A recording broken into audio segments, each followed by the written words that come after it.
Deuteronomio capítulo 11, versículo 13. Leemos en el nombre del Padre, del Hijo y del Espíritu Santo. Si obedeciereis cuidadosamente a mis mandamientos que yo prescribo hoy, amando a Jehová vuestro Dios y sirviéndole con todo vuestro corazón y con toda vuestra, yo daré la lluvia de vuestra tierra a su tiempo, la temprana y recogerás tu grano, tu vino y tu aceite. Daré también hierba en tu campo para tus ganados y comerás y te saciarás. Amén. ¿Puede sentarse? Hoy quiero enseñar bajo el tema la obediencia más que un concepto, un acto de amor. Dice, hoy vamos a explorar una promesa antigua con una vigencia asombrosa, que vamos a explorar la relación directa entre nuestra obediencia apasionada y la fidelidad de Dios para enviar la lluvia a su tiempo. No se trata de cumplir reglas por compromiso, sino de amar y servir con cada fibra de nuestro corazón. Usted no está aquí por un compromiso del pastor. Usted está aquí, ¿qué? Por amar a Dios. En esta enseñanza descubriremos que cuando se alinea la voluntad de Dios, el cielo abre sus puertas para saciar no solo nuestras necesidades, sino también todos los que están a nuestro alrededor. Cuando la voluntad de Dios se alinea con nuestras vidas, no solo somos bendecidos nosotros, sino todos los que están a nuestro alrededor. Cuando usted se alinea con la voluntad de Dios. Pero cuando se desvía, no solo se desvía usted, sino se desvían todos los que están a su alrededor. Es allí cuando vamos a ver algo importante que deben tener los hijos de Dios. Y deben tenerlo presente continuamente. Y parto de allí. Es mejor dar que recibir. Amén. Y aquí viene el tema. El diezmo es un paso de obediencia, pues Dios suele dar grandes sumas a quienes demuestran ser verdaderos mayordomos. Amén. Y usted en este punto me quiero detener. Cuando usted aprende a darle a Dios lo que le compete, el Señor le suelta más de lo que usted tenía. El excedente queda en tus manos. ¿Qué queda en tus manos? El excedente. Partiendo de esta introducción, hoy voy a hablar del diezmo. ¿Qué voy a hablar hoy? Y a lo largo de toda la enseñanza, ¿por qué le digo enseñanza? Porque el diezmo no se predica, se enseña. Se enseña a diezmar y se enseña la obediencia. Amén. Se ha dicho mucho acerca de la 10ª parte del Señor. Muchos han hablado, lo hemos visto a lo largo de la Biblia. Pero hoy lo vamos a aprender desde el punto de vista de la obediencia. Amén. Me parece que es un deber cristiano que nadie debe cuestionar. He escuchado durante muchos y algunos alegando de que ya no se debe diezmar. Muchos dicen ya no se debe diezmar porque ya eso fue en la antigüedad, por allá. Hoy vamos a ver por qué sí se debe diezmar. Si era un deber bajo la ley judía, ¿cuánto más debe ser un deber bajo la ley del cristianismo o la ley de la dispensación o la dispensación de la gracia, en el cual hoy hacemos parte? Para que usted me entienda, a lo largo de la historia, el ser humano ha vivido 7 periodos diferentes, lo que son conocidos como dispensación. ¿Qué es una dispensación, hermano? Una dispensación es el periodo mediante el cual Dios trata con el hombre, que comienza con una promesa y termina siempre con un juicio, tristemente, por la dureza del corazón del hombre. Empezamos con la inocencia, que fue la dispensación de Adán cuando estaba en el huerto. Después viene la dispensación de la promesa, que fue cuando Dios le promete a Adán y Eva que la simiente heriría a su simiente. Después viene la ley y así sucesivamente llegamos hasta la gracia en donde estamos hoy día. Si en la ley el dar el diezmo era un deber judaico para el pueblo judío, ¿cuánto más en la dispensación de la gracia usted debe diezmar? ¿Por qué? Porque hoy usted no diezma por cumplir una ley, diezma por cumplir un mandato, una obediencia. ¿Usted me está entendiendo? Voy a derribar ese argumento de que hoy día no se debe diezmar, porque era en la ley. Recordemos algo que aconteció en la historia cuando Abraham fue y entregó diezmos a Melquisedec. ¿Estaba en la ley? No estaba en la ley. La ley fue dada Dios al pueblo en el periodo de Moisés y ya Abraham había pasado. Es decir, que desde la antigüedad vemos la acción de dar diezmos y ofrendas. Para ello, vámonos al libro de Génesis, capítulo 14, versículo 17 al 20. Y yo les leo: cuando volvía de la derrota Laomer y de los reyes que estaban con él, salió el rey de Sodoma a recibirlo al valle de Seba, que es el valle del rey. Entonces Melquisedec, rey de ¿quién? De Salem. Dice, sacerdote del Dios Altísimo. ¿Quién era Melquisedec? Para hacer un punto allí. ¿Quién era Melquisedec? Era un sacerdote, el primer sacerdote mencionado en la Biblia. Vea algo. ¿Por qué Abraham entrega diezmos a Melquisedec? Se habla y se ha extraído de que Melquisedec es un tipo de Cristo. ¿Qué es un tipo? Es una referencia, una ilustración. Abraham reconoce que Melquisedec era el sumo sacerdote en ese tiempo. Y él llega ante Melquisedec a rendir sus diezmos después de haber peleado una batalla y haber ganado y recuperado todo un botín.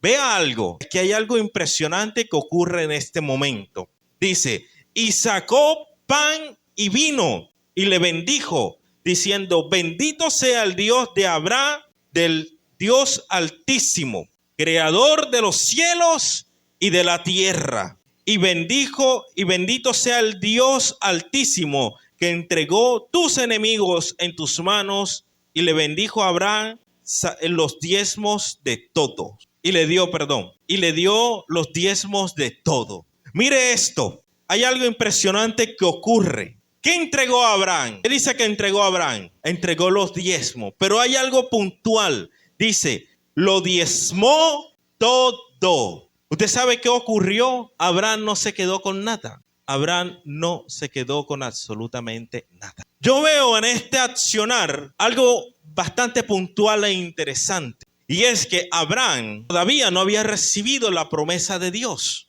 Todavía no había tenido un encuentro con Dios. Porque todavía no se llamaba Abraham. Todavía el Señor no había descendido ante Abraham a darle la promesa. ¿Usted me está entendiendo esto? ¿O sabe qué les quiero decir? ¿Quién le enseñó a diezmar a Abraham? ¿Quién le enseñó a diezmar? La Biblia no lo dice. Pero vemos algo. Entonces, si Abraham diezmó, y no solo Abraham, sino que Jacob también diezmó. Jacob diezma y entrega de lo mejor que había. Y no solo Abraham. Vemos en el Edén que surge algo también. Perdón, en el Edén no, en la antigüedad. Con Caín y Abel. Entregan una ofrenda, el diezmo de lo que habían recibido. Ahora, hermanos, ¿qué ocurre en estos dos aspectos? Mientras que Abel y Caín, se ha hablado mucho acerca de esto, Dios miró la condición del corazón. Dios miró la ofrenda de Caín y de Abel. Hay algo que ocurre. Usted diezma hoy día para que el pastor vea que usted da el diezmo o lo hace de corazón. Mire algo, Abraham reconoce la victoria, pero reconoce que esa victoria no vino por sus manos, sino que vino por las manos de Jehová de los ejércitos. Y Abraham, frente a toda la riqueza que había tomado de esta batalla, dice que lo entregó absolutamente todo. No se quedó con nada, con absolutamente nada quedó en sus manos. Y en ese accionar yo veo algo interesante, y es que es la primera prueba de Abraham frente a lo que Dios tenía para él. ¿Qué Dios permitió que Abraham fuera a esa batalla y ganara? Uno, para mostrar su poder. Dos, lo veo como una condición de probar su corazón y su fidelidad. Yo quiero ver aquí cuántos son capaces de entregar el sueldo en diezmo. Mire algo. Cuando Abraham entrega todo, dice de que Melquisedec sacó pan y vino. Pan y vino. Allá en la última cena, ¿qué puso el Señor? Pan y vino. Esto simboliza bendición eterna. Nunca te faltará el pan en tu mesa. Nunca faltará el el alimento en tu alacena. Cuando usted diezma, cuando usted entrega su diezmo, su ofrenda, el Señor hace algo tan impresionante que todo lo que caiga en sus manos se lo va a multiplicar en un abrir y cerrar de ojos. Amén. Algo, en mi punto personal y familiar, nosotros hemos visto la gloria de Dios, que cuando más damos, más Dios nos da. ¿Qué nos enseña Abraham? Que él se soltó de lo material, que a veces nos cuesta a nosotros. La primera prueba de Abraham, soltar tus bienes, cuánto tenías y cuánto habías ganado. Fue la primera prueba de Abraham, entregar el diezmo. ¿Cuántos les cuesta soltar? ¿Cuántos les cuesta soltar lo que le compete a Dios? La primera prueba de Abraham, la segunda la encontramos cuando Dios le dice que entregue a su hijo, ¿cierto? Pero vemos algo. A Abraham no le costó. Vemos que en Jacob también hay un paso de obediencia a entregar diezmos y ofrendas de cuanto ganaba. Y no solo eso, sino que el apóstol Pablo le enseña a los romanos y les dice algo puntual. Le dice, viviendo el vivo ejemplo de sus ancestros. Veamos lo que dice la carta a los Romanos, capítulo 4, versículo 12. Dice, y padre de la circuncisión para los que no solamente son de la circuncisión, sino que también siguen las pisadas de la fe que tuvo nuestro padre Abraham antes de la circuncisión. Romanos 4:12. ¿Sabe qué nos quiere decir Pablo? Que nosotros debemos mirar lo que hicieron nuestros padres, los padres de la fe, los patriarcas, e imitar su comportamiento. Si Abraham, siendo Abraham el padre de multitudes, de quien hoy podemos decir que descendemos, diezmó, ¿por qué no lo hacemos nosotros? ¿Qué nos cuesta dar a Dios lo que le compete? No, hermano, porque yo le doy al Señor, no todo, pero yo se lo doy. Ahorita vamos a ver por qué debe darle todo. Y el diezmo no se manipula. ¿Usted sabe eso? ¿Lo sabía? ¿Lo sabía, hermano? Bueno, hoy vino a aprender. En este contexto histórico podemos ver diversos puntos en el que el apóstol Pablo ilustra que debemos ser imitadores de Abraham. Más allá de la justicia, la fe y el amor, vemos que sin duda algo que marcó su vida fue la obediencia. ¿Cuántos somos obedientes? A Abraham no le costaba soltar.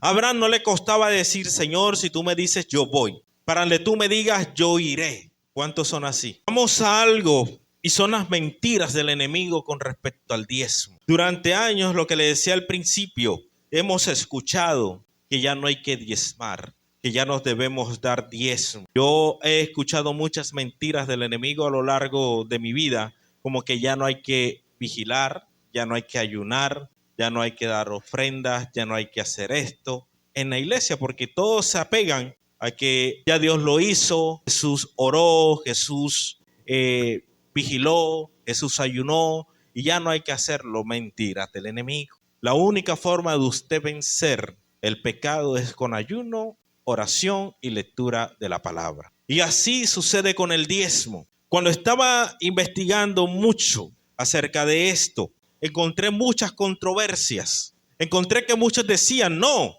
ya el diezmo fue en un pacto antiguo de la ley, pero ya les demostré de que antes de la ley se estaba diezmando, que antes de la ley habían personas y hombres de Dios que estaban dando diezmos al altar, a la presencia de Dios, y que lo hizo Abraham, el padre que Dios constituye como el padre de la fe, el primer patriarca. Ojo, una diferencia entre sacerdote y patriarca. Sacerdote, el intermediario entre Dios y los hombres, el Antiguo Testamento, y el patriarca, un caudillo que lideraba al pueblo. Habían patriarcas que eran sacerdotes también, como el caso de Moisés. ¿Ya? ¿Sí me está entendiendo usted en esta mañana? ¿Está aquí? Mire esto. Se ha dicho mucho acerca del diezmo, de la prohibición, de que ya no hay que diezmar, porque los pastores se roban los diezmos, porque los pastores hacen con el diezmo esto, de que lo están invirtiendo, hermano. Usted cumple con dar su diezmo, es un mandato divino. Si la iglesia, bueno, aquí no pasa, si una iglesia o un pastor se robó el diezmo, ya eso es una responsabilidad. Pero Dios bendecirá su vida. Dios bendecirá su vida de igual manera. A quien Dios llamará a juicio es a esa persona. Amén. Mire lo que dice. Ay de vosotros, le habla Jesús a los escribas. Ay de vosotros, escribas y fariseos, hipócritas, porque diezmáis la menta, el eneldo y el comino. Dejáis lo más importante, la ley, la justicia, la misericordia y la fe. Esto era necesario hacer sin dejar de hacer aquello. Jesús hablándole a los fariseos acerca de lo que era el diezmo. ¿Qué surgía esto? Recordemos que Jesús, a lo largo de la historia, había una controversia entre los fariseos que tendían a colocar cargas y tareas al pueblo de Dios que no eran bíblicas. Usted está aquí y vemos algo que en el contexto histórico surge, que en el siglo I los escribas y fariseos eran los líderes religiosos y se enorgullecían de su estricta ley y la obediencia a Moisés, y habían creado una serie de reglas, unas tradiciones orales. Mire, hermano, cuando usted toma una tradición oral y la lleva a la iglesia, esto dentro del contexto, digamos, teológico o bíblico, se llama temas sacrosantos, que no tienen un apego bíblico y se han hecho bíblicos dentro de la iglesia donde no tienen un soporte. Hay temas que hemos adoptado como la iglesia hoy día, que son temas sacrosantos, que son tradiciones orales, han pasado de una generación a otra y que se han hecho costumbres en la iglesia y que no tienen un apego bíblico. Por el contrario, son antibíblicas. Está aquí. Amén. Podemos ver en una acción de esas, la más controversial, el tema de las lenguas. Una cantidad de lenguas aprendidas que, mejor dicho, una cantidad de lenguas que ya uno no entiende. Hay personas que están predicando y salen con unas barbaridades, hablando según en otro idioma y que no son de fácil comprensión. Como también hemos visto temas con relación a la vestimenta, que se han hecho dentro de la iglesia una costumbre y no son temas bíblicos, se toman por cultura y se exigen muchas veces. Yo conocí una iglesia en donde si usted no iba con corbata a predicar, no lo dejaban predicar. Y son unas costumbres. Yo le compartí al pastor el tema de la historia de la corbata y el pastor ¿qué? No sabía. ¿Sabe cómo surge la corbata? Esto no quiere decir que no se la ponga. Exactamente. Era una protesta en los tiempos de la Primera Guerra Mundial en que habían creado los homosexuales porque los estaban matando. Y era una protesta silenciosa. Entonces, usted ve cómo hay cosas que hemos adoptado sin saber de dónde vienen. Como en una ocasión, usted ve en las iglesias que muchos predicadores, hermano, esta acción lo hizo un predicador hace muchos años en el Estadio Metropolitano. Y desde allí todos los predicadores quisieron hacer soplar. Entonces, si usted no sopla, no hay Espíritu Santo. Como el tema, otro punto, que si yo no te tumbo a la fuerza, tú no recibiste. O si tú no desordenas toda la iglesia, el Espíritu Santo no se manifestó. Entonces, son temas sacrosantos que no tienen un apego bíblico. Porque la Biblia me habla de que Dios se mueve también en medio del silencio y del silbido apacible. Amén. Yo puedo estar allí sentado como está el pastor y ahí puedo estar recibiendo más de que el que hace más escándalo. Usted está aquí. Y esto era lo que pasaba con los fariseos, que habían enseñado tradiciones orales al pueblo que no estaban apegadas bíblicamente. Por eso Jesús le dice, ay de vosotros escribas hipócritas. Por eso Jesús les enseñaba y les hablaba fuerte, porque les estaba hablando en este momento del diezmo. ¿Qué era la menta, el eneldo y el comino? Eran unas hierbas aromáticas que se cultivaban en ese momento en el pueblo. Pero ¿qué pasa aquí? Mire algo interesante.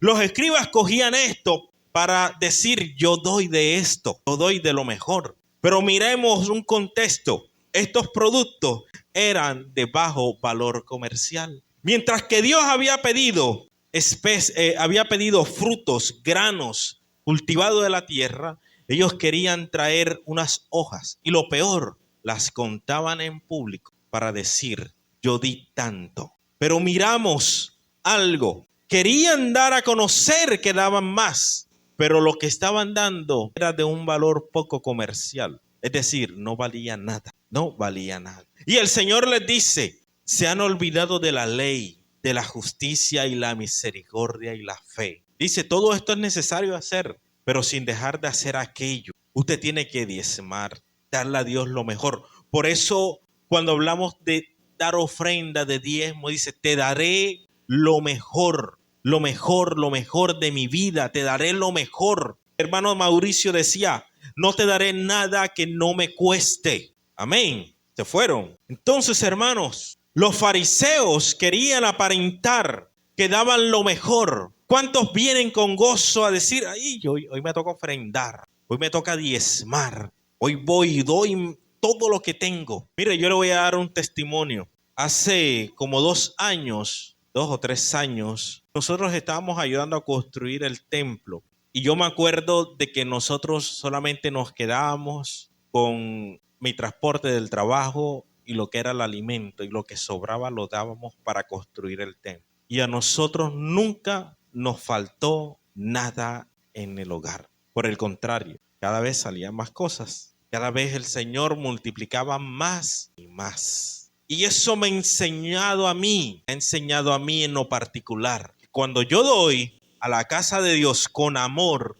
Dios abre las ventanas de los cielos de una manera impresionante. Y es allá donde vamos. La manipulación del diezmo trae consecuencias. ¿Cuándo manipulo el diezmo? Cuando digo, Señor, es que hoy me toca pagar la cuota del banco y de 2 millones me quedó 1 millón. Bueno, el salario de hoy. Me quedó 1 millón, ya me descontaron, bueno, descontando todo lo que le descuentan, 1.800.000, 900 y pico. Señor, me descontó el banco 1 millón, digamos por allí. Me quedó 1 millón, me toca comprar comida, pagar. Me quedaron 500.000 pesos. Señor, de estos 500 son los que yo voy a... Eso es manipular el 10. La Biblia me enseña es que de todo lo que usted recibe. Yo escuché de una persona, de un hermano, si a él le daban un reloj, él averiguaba cuánto le costaba. Y de ese reloj, él sacaba el 10 y lo daba. Si le daban una camisa, él averiguaba cuánto costaba esa camisa.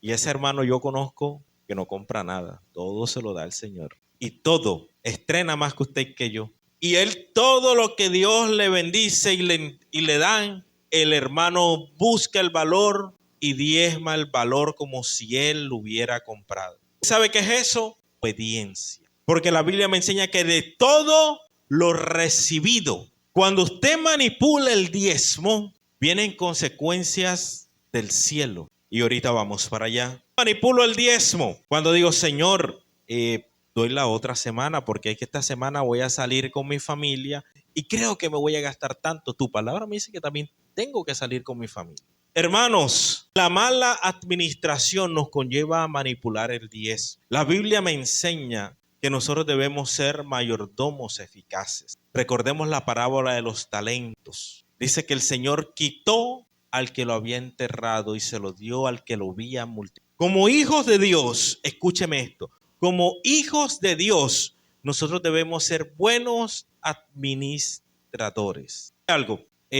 Yo me gozo en algo. Mi papá, señor allá presente, allá está, me ha enseñado y me sigue enseñando que uno debe ser buen administrador, que uno debe ser administrador eficaz y saber ahorrar, saber guardar. ¿Por qué? Porque no todos los tiempos son de abundancia. Va a haber un momento de escasez y eso no es malo. Mire, hay un dicho en las empresas que cuando llega el momento de la crisis es cuando surge la innovación, es cuando surgen las mejores ideas. ¿Qué les quiero decir? Que como hijo de Dios, usted debe ser buen administrador de sus recursos, no derrochar sus recursos en compras, no derrochar sus recursos en que hoy me gané 2 millones, pero me voy a gastar 4. Que hoy tengo 100,000, pero voy a salir y utilicé la tarjeta de crédito. Y voy a utilizar Resulta que cuando llega el pago,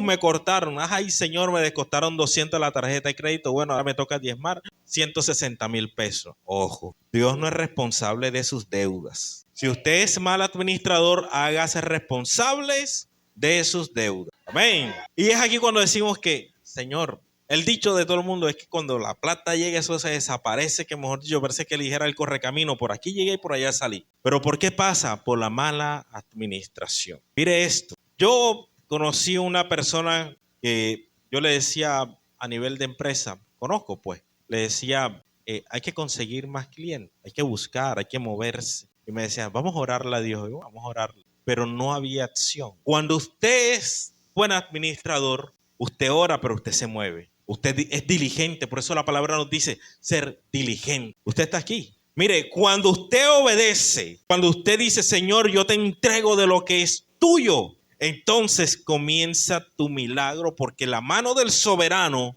estará sobre ti. ¿Me entendió? Cuando usted es obediente y entrega de su diezmo, entrega lo que le compete al Señor, la mano del soberano estará sobre usted día y noche. Día y noche. Mire algo, la Biblia me enseña de que hay injustos que tienen bendición de justos. ¿Qué pasa esto? Porque hay algo. A veces las personas inconversas son más dadivosas que nosotros. A veces el del mundo tiene más bendiciones que el cristiano porque es más generoso, es más colaborador, es más hermano, es más amigo. Mire, yo he debatido algo a lo largo de muchos años. La tradición cristiana nos ha enseñado a que nosotros debemos ser humildes, mal vestidos, ¿cierto? ¿O es mentira? Y la tradición nos ha enseñado que debemos ser mal vestidos. La Biblia me enseña, vea esto, con ejemplo viviente y no solo cualquier persona. ¿Qué ropa tenía Jesús? ¿Qué ropa?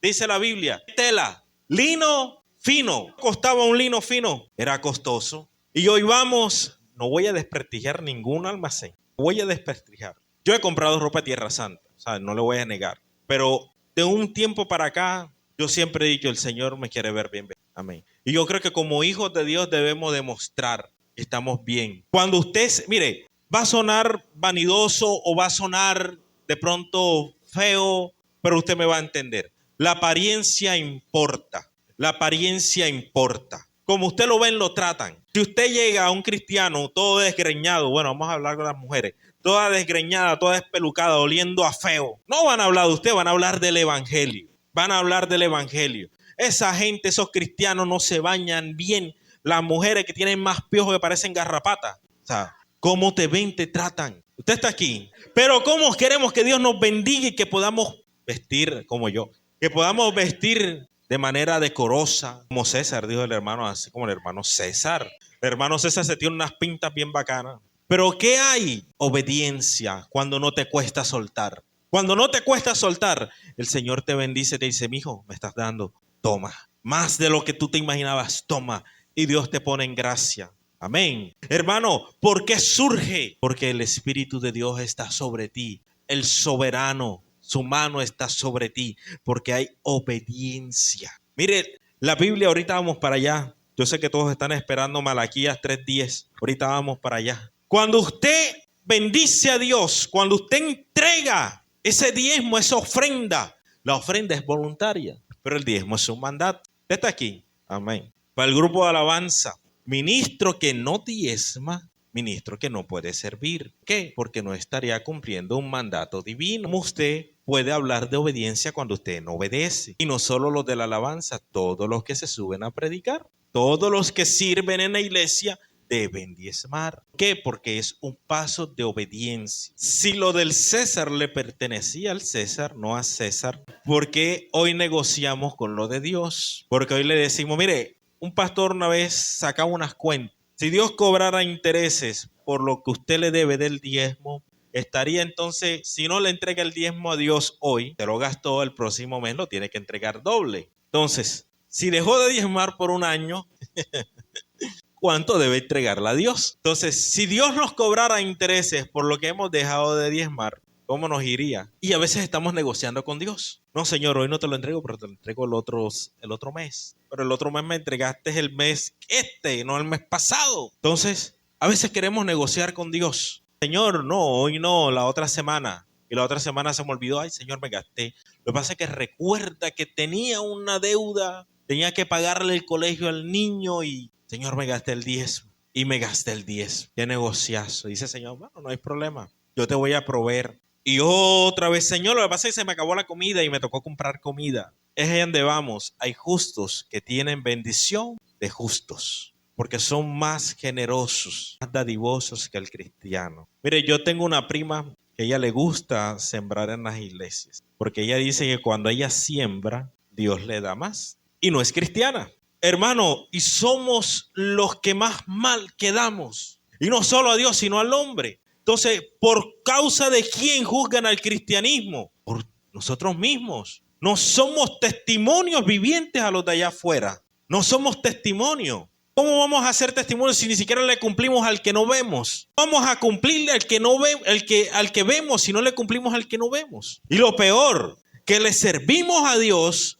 pero no le estamos cumpliendo. Miren las consecuencias de no diezmar. Bajo la perspectiva bíblica tradicional, no diezmar se considera una falta de fidelidad que lleva a las siguientes consecuencias. La pérdida de la bendición espiritual. Más que un castigo físico, se interpreta como como cierres de las ventanas de los cielos. Malaquías 3:8 dice, ¿robará el hombre a Dios? Pues vosotros me habéis robado. Y dijisteis, ¿en qué te hemos robado? En vuestros diezmos y ofrendas. ¿Que un hombre se puede condenar por no diezmar? ¿Que alguien, un cristiano, puede ir al infierno por no diezmar? ¿Qué me dicen ustedes? ¿Puede condenar a un cristiano por no diezmar? Esta pregunta es de interpretación personal. Yo no le voy a infundir mi pensamiento a usted. Para mí, sí, porque está dejando un mandato divino, por un lado.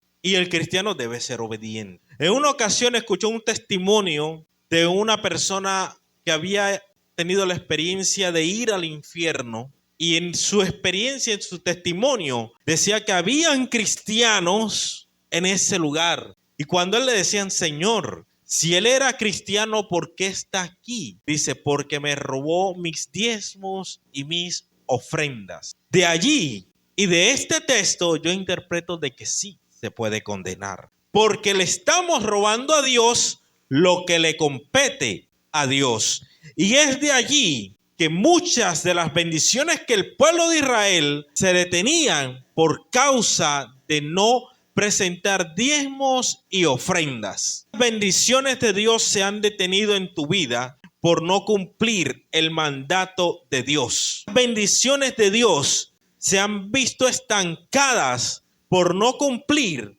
lo que te compete como hijo de Dios. El creyente se priva de experimentar la provisión sobrenatural, la protección divina de Dios cuando no diezma. Y la bendición espiritual, esa cobertura desaparece. Por eso muchas veces vemos que el dinero llega y cuando quiere ver, ¡ay!, se desapareció. Decimos, hey, hermano, yo tenía como 50,000 pesos y ya nada más tengo 500. Porque no hay una protección divina en tus bienes. Usted está aquí. La mala mayordomía, lo que les decía ahorita, ser buenos administradores conlleva a bendiciones sobrenaturales. Ser mal mayordomo es un pecado de omisión. Es un pecado de omisión. Esto ocurre cuando una persona conscientemente decide no realizar una acción buena o un deber moral que está al alcance de la ley de Dios. ¿Usted está viendo esto? O sea, muchas veces el no diezmar se nos cuenta como pecado de omisión, porque usted sabe que lo tiene que hacer. Y a ver, ¿quién le dijo a usted que tenía que diezmar?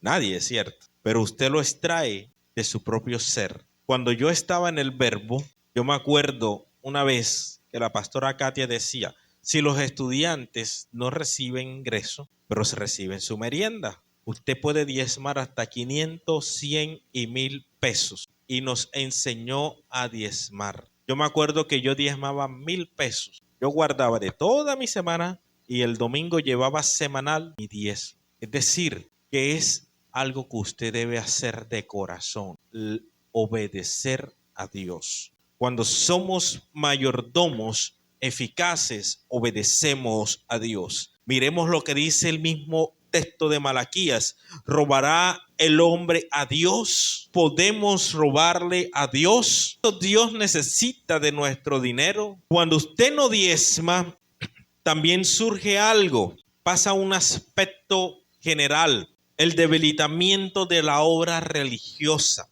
Cuando usted no diezma, las finanzas de la iglesia se ven desequilibradas. Usted hoy puede contar con un templo adecuado, con un aire hermoso, no estamos padeciendo calor. Tiene unas luces, tiene un instrumento, un sonido, unos músicos, un piano y lo que falta por venir. Pero cuando usted no diezma, todas estas cosas se ven detenidas y la obra no puede avanzar. ¿Usted me está entendiendo? Históricamente el diezmo se utilizaba para el sustento de los levitas. Los levitas y los sacerdotes que administraban el templo de Dios. Y el no diezmar, el no ofrendar, limitaba las necesidades administrativas del templo.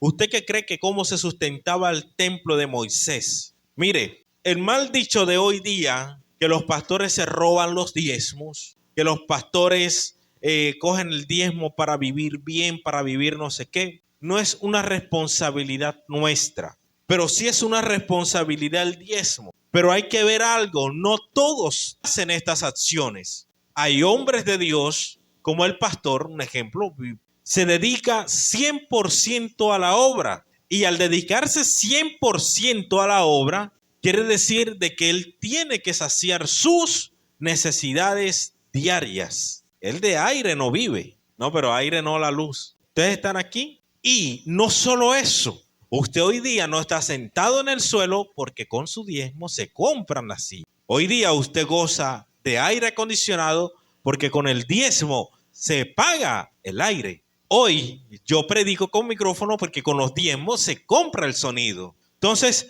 vemos que cuando se detiene el diezmo y la ofrenda, la iglesia pasa necesidades graves, necesidades básicas. Y esas necesidades se vuelven notorias porque no se puede cumplir con las responsabilidades, un arriendo, los servicios públicos. Mire esto, hay iglesias en donde toda el área administrativa tiene un sueldo. ¿Por qué? Porque las finanzas dan para eso. Hay hermanos que se dedican a la limpieza del templo y les cancelan para eso. Qué hermoso es poder estar en este lugar y no solo dar la parte espiritual, sino que también seamos promotores de empleos para la misma iglesia. Que de aquí puedan salir, pastor, que se pueda decir, vamos a contratar a 15 personas para las labores de la iglesia. ¡Wow! ¡Qué bendición! Y eso se logra con 10 y ofrenda. Cuando somos obedientes a Dios,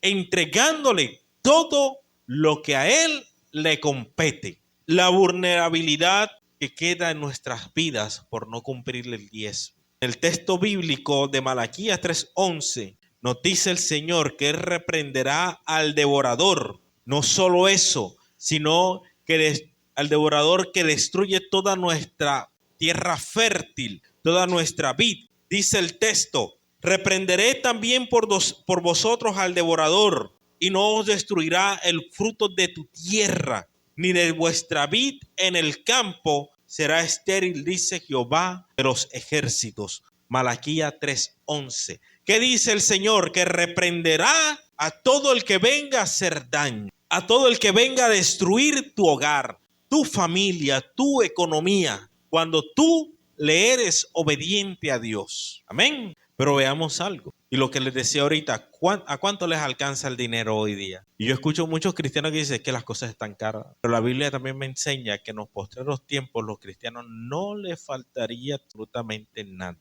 Mientras el mundo pasaría necesidades, los hijos de Dios estarían tranquilos, tranquilos. Mire, yo he experimentado algo. Nosotros, mi esposo y yo somos emprendedores en un mundo competitivo de empresas en donde hay regateo de precios de todos los índoles. Y a nosotros nunca podemos decir nos ha faltado algo. Cada vez que sentimos una necesidad, oramos, Señor, manda la provisión y eso es así, instantáneo. Y hoy podemos decir, Dios nos ha bendecido grandemente y hemos no solo edificado nuestras vidas, sino nuestro hogar material y espiritualmente, porque hemos sabido obedecer a Dios. Como hijos de Dios, debemos ser proveedores de la obra. Y ahorita vamos a ver algo, que los judíos somos tan bendecidos, que los judíos son tan ricos y millonarios, que no nos falta nada, que no les falta absolutamente nada. Vamos a verlo. Y las ventajas de diezmar. El acto de diezmar no se ve como un pago, sino como una llave que activa las promesas de Dios en los cielos, que abre las ventanas de par en par para bendecir tu vida. Primero dice la abundancia y la sobreabundancia. Mire esto, la abundancia. Es una cosa estar en abundancia y otra estar en sobreabundancia. La promesa más famosa que vemos en Malaquías 3:10, usted lo puede leer, dice: traed todos los diezmos al alfolí y haya alimento en mi casa. Fatme ahora en esto, dice Jehová de los ejércitos, si no os abriré las ventanas de los cielos y derramaré sobre vosotros bendiciones hasta que sobre y abunde. Y dice, hasta que sobre y abunde. Es decir, en gran manera. Una cosa es abundancia y otra es sobreabundancia. Es decir, que cuando Dios te da sobreabundancia, vas a ser partícipe de dar a los demás, de dar a los hermanos que estén en necesidad. Y es allí donde vemos la generosidad. Porque muchos cristianos no son sobreabundantes porque no son generosos. Muchos cristianos no tienen más de lo que Dios les ha dado porque no son generosos. La protección de los recursos. El Señor dice, reprenderé al devorador por vosotros. Y no solo el devorador en la parte económica, sino en la salud, en la integridad, en la familia. Cuando tú diezmas, hay salud, prosperidad, y eso viene con una serie de bendiciones en el hogar. Amén. Fortalece la guía espiritual. Vamos a fortalecer la parte espiritual en la iglesia. Vamos a fortalecer el templo y las necesidades del templo si no diezmamos. Yo le decía al pastor hace rato, hace como un mes, 2 meses, sería bueno tener unas sillas más cómodas, unas sillitas con acolchado, ¿cierto? Ahí no nos cansamos tanto. Yo le decía, pastor, yo las averiguo, cuesta 80,000 pesos cada una. Amén. Y yo le decía, sería bueno comprarlas. Pero ¿cómo la vamos a comprar si no queremos diezmar? Oye, hermano, si son 100 sillas, son 8 millones de pesos. No es nada para nosotros. Vamos a reunir 100 ahora que no reunamos 8 millones, ¿cierto? Se les fue el gozo. Vamos a reunir 100 ahora que no alcancemos 8. Es como, eso no es nada, eso es algo chiquitico. Amén. Hermano, una clase aquí de empoderamiento. Si usted no lo cree, si usted no cree, ¿cómo lo va a lograr? Es como decirle, pero camina. Esta no, porque me caigo, pero muévete.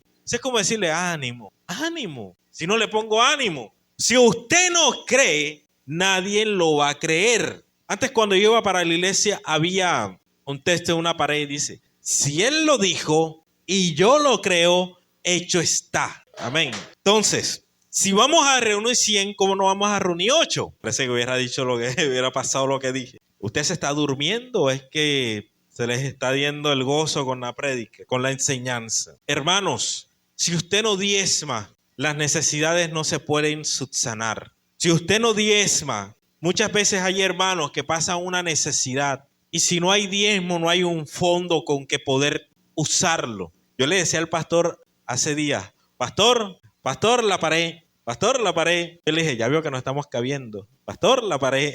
Hay que ampliar la iglesia. Amén. ¿Cuál lo creen? ¿Creen que no vamos a caber aquí? Amén. Lady mira así como que el gas. Lady dice el gas. Por aquí hay hermanos que van a trabajar ese día en la obra. Se fue el gozo. Hay hermanos que van a trabajar ese día dando mona y haciendo cemento. Amén. Yo soy bueno para tumbar pared, sino que lo diga mi papá. Nosotros tumbamos una y armamos otra. Amén. Hermanos, El diezmo fortalece la guía espiritual. El diezmo en la antigüedad, como les decía, se utilizaba para el sostenimiento del templo, de los sacerdotes, el levita. Recuerda que gracias a Dios tenemos al pastor aquí, ¿verdad? Con el accidente. Que la iglesia abastecido esa necesidad que él tuvo. Entonces, ¿por qué no se da muchas veces? El pastor duró dolorido un poco de día. Yo todos los días, pastor, ¿cómo sigue? Pastor, ¿cómo está? El pastor se echó la crema. Porque hay unas necesidades. Mire, cuando alguien está enfermo en un hogar, los gastos son grandes. Y aquí eran las dos, el pastor y la pastora.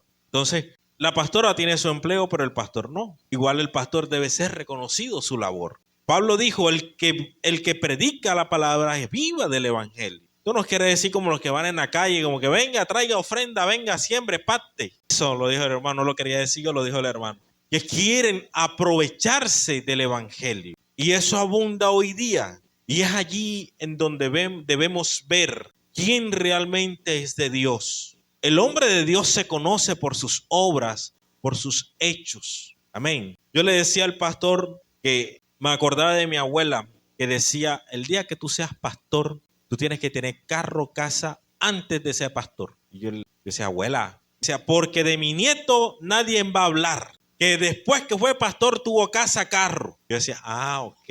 Porque vio mal testimonio en el pueblo. El mal testimonio conlleva eso. Conlleva a que hablen del evangelio. Conllevan a que hablen del cristianismo. Usted y yo somos responsables de eso. Mire, usted le ha preguntado al pastor cómo hace para comer. Si el pastor se dedica de lleno a la obra, ¿en qué momento trabaja? Entonces, qué bueno sería de que la iglesia se encargara del sostenimiento del ministro, ¿no? Que la iglesia dijera, yo tengo el pastor, en cualquier momento lo llamo, ya voy para allá, hermano, no se preocupe. Ya salgo de aquí y voy para allá. A veces hasta un ayuno extendido, forzado, cuando pensaba que ya iba a levantarlo, siguió porque tuvo que ir a visitar. Y el que fue ni siquiera se acordó que el pastor estaba en ayuno. La buenaventuranza del dar. En el libro de los Hechos, capítulo 20, 35, dice, en todos he enseñado que trabajando así se debe ayudar a los necesitados. ¿A quién? Y recordar la palabra del Señor Jesús, que dijo, más bienaventurado es dar que recibir. Que, nuevamente le digo, ¿por qué hay personas que no son cristianas y tienen mejor bendición que los hijos de Dios? Porque son más generosos que nosotros. Amén. A veces el inconverso da más y apoya más la iglesia que el cristiano. A veces el inconverso paga más que el cristiano. Le cuesta menos dar. A veces nosotros, no sé qué pasa realmente con el cristiano, pero cuando estaba en el mundo gastaba más que cuando está en el cristianismo. Le dolía menos gastar un fin de semana 500, 600 en ron, cerveza, fiesta, salida, de pronto darlo en una ofrenda a la iglesia. No, hermano, necesitamos tumbar esto. Pastor, no se preocupe, yo pongo 3 bolsas de cemento. No se preocupe, pastor, yo traigo los bloques. Y la iglesia no saca nada. Amén, ¿están aquí? Yo creo, hermanos, sigan hablando de aquí en adelante. Hermanos, nosotros somos los que debemos construir el templo. La iglesia nos debe sacar recursos. Usted está aquí. Nosotros, como hijos de Dios, si no miremos lo que estaba cuando Nehemías fue a reconstruir el templo, ¿quiénes lo estaban haciendo? Es el pueblo de Dios. Entonces, ¿quién debe proveer los recursos? El pueblo de Dios. A ver, ¿cuántos van a traer materiales para tumbar la pared? Oye. Amén, amén. Bueno, ahorita la hermana Lady empieza a tomar nota ahí. Todo lo que dijeron, amén. Hermano, mire esto. Préstele mucha atención. Charles Spurgeon, un predicador del siglo XVI, padre de la reforma de la iglesia, argumenta que los judíos en realidad dan más que un diezmo. Dice, sumando ofrendas voluntarias y fiestas, no fiestas de allá, sino las fiestas del pueblo de Israel, llegando a veces a 1/3 de sus ingresos, es decir, al 30%. Por ello, creo que los cristianos no deben limitarse al dar el diezmo, dar ofrenda. Los judíos dan más de lo que Dios les pidió. Por eso el judío es próspero. Por eso el judío donde llega prospera y crece. Porque da más de lo que Dios le está demandando. ¿Sabe? Durante años he escuchado una misma historia, que cuando el fundador de Colgate creó la empresa, él daba un diezmo y lo mandaba al Estado de Israel como contribución para sus fundaciones. Y dice de que esto lo ha hecho continuo y la empresa creció en gran manera. Mire algo, una empresa dando un diezmo. Nosotros eso lo hemos tratado de aplicar a nuestro negocio y Dios nos ha bendecido. Amén. Y dice de que los judíos dan más de lo que Dios les ha pedido. Dan diezmo, ofrenda, dan para la fiesta. ¿Usted sabe cuántas fiestas tiene el pueblo de Israel? Hermano, 7 fiestas. Tiene una cantidad y no es un día, ¿oyó? Entonces, y dan para la fiesta y nunca les falta nada. ¿Sabe que los judíos no trabajan? ¿He visto algún judío trabajando en obra? Los judíos todos tienen negocios. Todos los judíos tienen negocios. El judío que no tiene negocio está en el ejército. Mire, la mejor medicina a nivel mundial y los mejores laboratorios de medicina están en Israel.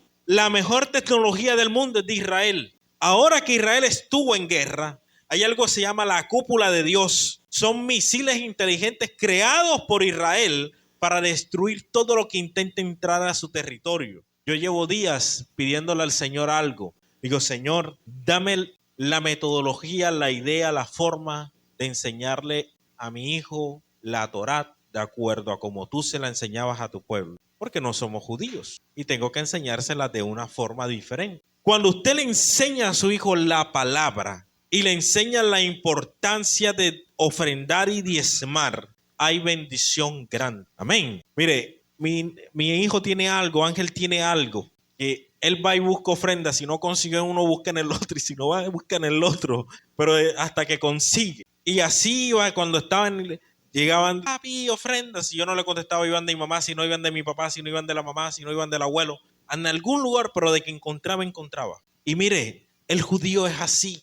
El judío le gusta dar. Por eso el judío es tan próspero. Mire, aquí nosotros tenemos un judío o musulmana. ¿De dónde es? Musulmana. Bueno, son parecidos. De hecho, ellos creen en Alá. Para ellos Alá es Dios desde otra forma. Y Mahoma es una representación de un profeta, un enredo, pero es casi igual. Sí, porque tendría que explicarle marco histórico y muy largo. Y esa chica, ellos son dueños del sultán de la moda, los clientes nuestros. Y ese almacén llegó aquí de la noche a la mañana y ¡buf! Creció. ¿Qué? Porque son personas que son acostumbradas a dar. Y ellos nos escriben y dicen, María, hazme esto, cuesta tanto. No hay regateo, lo paga, pum, así. Ojalá y todos fuéramos así. Eso, tanto, listo, ahí va. Cuando yo conocí a uno de los dueños de Tierra Santa hablando, son judíos realmente. Tierra Santa es judía, de dueños judíos. Él me decía, Yesid, hazme esto y esto. Yo le preguntaba, ¿por qué son tan prósperos? Porque a nosotros nos gusta dar, nosotros respetamos. Mire, tanto respetan que para ellos el emblema de la mezquita de Omar, es tan sagrada que una de las propuestas que le habíamos hecho para los almacenes, colocarla así en las escaleras cuando fueran subiendo, dijo no, ni en el piso ni en las escaleras donde nadie me la pise, eso es sagrado. Usted ve eso. En una ocasión, uno de los calendarios que se hicieron, estaba el logo en la parte de arriba y cuando lo perforaron, le volaron un pedacito. Le dijo al dueño, eso no los quiero, me dañaste la mezquita y eso es sagrado. Regresaron más de 10,000 almanaques. Si ellos cuidan tanto un templo, porque usted no cuida tanto este lugar. Amén. Usted está aquí. Si ellos cuidan tanto un templo y se desviven por mantenerlo hermoso, y mire esto, no sacan del diezmo para dar, dan fuera del diezmo, de lo que le compete a su estado. Y ellos no solo dan eso, ellos dan impuestos, pagan aquí, pagan allá. Dan su diezmo allá y dan su diezmo aquí en la sinagoga. Barranquilla tiene una sinagoga hebrea, ¿lo sabía? Y hay muchos que se congregan allí. Conozco, en el colegio hay una profesora que se hizo prosélita, es decir, adoptó las costumbres judías. Es ortodoxa, pero adoptó esas costumbres y da clases ahí en la Machaca. Y ella me decía eso, nosotros vamos a la sinagoga, damos nuestra ofrenda aquí y mandamos nuestra ofrenda a Israel. Es decir, dan doble. Amén. Y a veces decimos, yo voy a dar el diezmo aquí, mando mi tapa allá y mi tapa acá. Amén. Hermano, usted está viendo lo que yo le estoy tratando de enseñar en esta mañana. El diezmo te trae bendición. El diezmo te abre puertas grandes. El diezmo es esa llavecita especial que Dios nos ha dado para que usted, todo lo que usted se proponga en su vida, lo logre. Amén. Dice Charles Spurgeon, la actitud del corazón. Dios ama al dador alegre, dice. Enfatiza que el servicio y la ofrenda no se hacen de todo corazón y con alegría no tiene voluntad. Es decir, que si usted no llega aquí con la mejor actitud, hoy voy a servirle a Dios, hoy voy a ofrendar, hoy voy a diezmar, voy alegre, contento. Esa ofrenda, ese diezmo, usted lo puede traer, pero ante Dios no lleva un acto de agradecimiento. Ante Dios no llega un acto de gozo, porque se debe dar con gozo y con alegría. Amén. Dice Charles Spurgeon, nuestros dones no deben medirse por la cantidad que contribuimos, sino por el excedente que damos de nuestras manos. Citando el ejemplo de la viuda y la viuda que dio las dos blancas. Mire algo, usted está dando su diezmo. Amén. Aquí todos diezman. Usted está dando su diezmo. Ese excedente, esas dos blanquitas que usted está dando, es la contribución mensual para el proyecto. Es ese granito de más que da por las actividades que estamos haciendo. Y dígame algo, ¿a cuántos Dios no les ha abierto los cielos desde que estamos en esa? ¿Cuántos Dios no les ha multiplicado? Yo creo que ahora les alcanza más que antes. Amén. Vamos a analizar el texto de Malaquías 3:10. Pues ya tengo 2 horas, como dice el pastor. Hermano, si te incomoda, te estás formando. Postdata, Lady Pelufo. Esa es una frase de ella. 3:10. Todos nos lo sabemos. Si quiere, toma un sobre de diezmo y lo lee ahí, lo lee, lo llena y lo mete. Sí, detrás del sobre está el texto, pero lo tiene que entregar lleno, no vacío. Dice, traed todos los diezmos. Beut kol maaser. Va en hebreo. La palabra maaser significa literal una décima parte y hace énfasis en todo, kol. Y no se trata de dar una parte proporcionada o lo que sobra, sino la totalidad de la décima parte, de acuerdo a la ley que Dios nos ha transferido. Amén. Y estaba dado en esta época por granos, vino, aceite. Hoy día se ha dado el diezmo en dinero. ¿Por qué razón? Recordemos que en aquellos tiempos había algo que se llamaba el trueque. El trueque era: yo te pago a ti con grano, tú me das a mí aceite. Yo te doy a ti aceite, tú me das harina. Y ese era el trueque. No existía la moneda en ese momento. ¿Ok?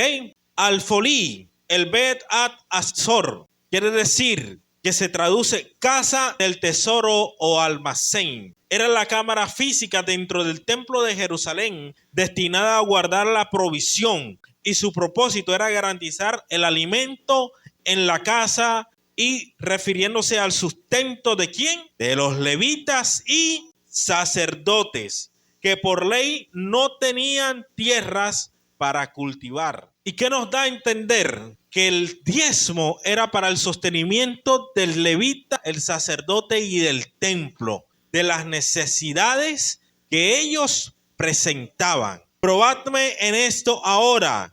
Ubud, Caín, Nu, Nia, Ña. No soy experto. Interpretación de este Ba'án significa examinar, proponer o poner a prueba, refinar metales. Esto es, en este pasaje nos da a entender lo que Jesús nos dice: probadme en esto ahora, probadme. Mira, dime si yo puedo, si tú me das, yo te doy.